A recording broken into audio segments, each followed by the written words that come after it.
Hi, this is Physio Pro 3 channel. In today's video, I will show you how to log in email on your mail on Macbook.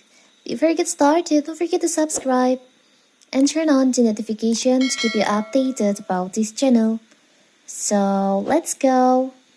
One nice feature of the Apple Mail app on iOS and Mac is that you can add several different types of email accounts to it. This lets you manage your inbox and send emails from every account you have all in one spot. If you haven't set up additional accounts yet, in this video we'll show you how to do it, how to log in into your email on your mail on Macbook. So first, you can just open your mail on your Macbook. And now you can choose email account provider. There is an option like iCloud, Microsoft Exchange. For the example, I will choose Google. Now you can tap on continue. I will change this language first so you can understand. Now you can just enter your email or your phone number that you want to log into this Macbook mail.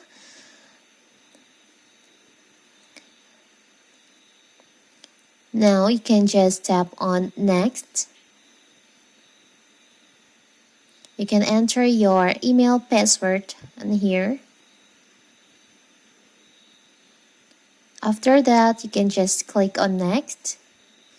MacOs want to access to your Google account, so you can select what MacOs can access with your email. You can tap on continue. After that, now you can select the app you want to use with this account. You can choose contact, calendar, and notes. Maybe for example, I will just choose only for mail. Click on done. You can protect your mail activity by hide the IP address. Now you can just click on continue. So now you have logged in into your email on Macbook Mail. So simple, right? So that is how to log in to your email on Macbook Mail. Don't forget to like and subscribe and turn on the notifications to keep you updated about this channel. Thank you and see you!